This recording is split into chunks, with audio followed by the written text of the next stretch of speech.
गीतसाराय गीततत्त्वाय गीतगोत्राय धीमहि गूढगुल्फाय गन्धमत्ताय गोजयप्रदाय धीमहि गुणातीताय गुणाधीशाय गुणप्रविष्टाय धीमहि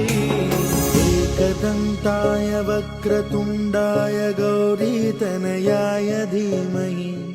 गजेशानाय भालचन्द्राय श्रीगणेशाय धीमहि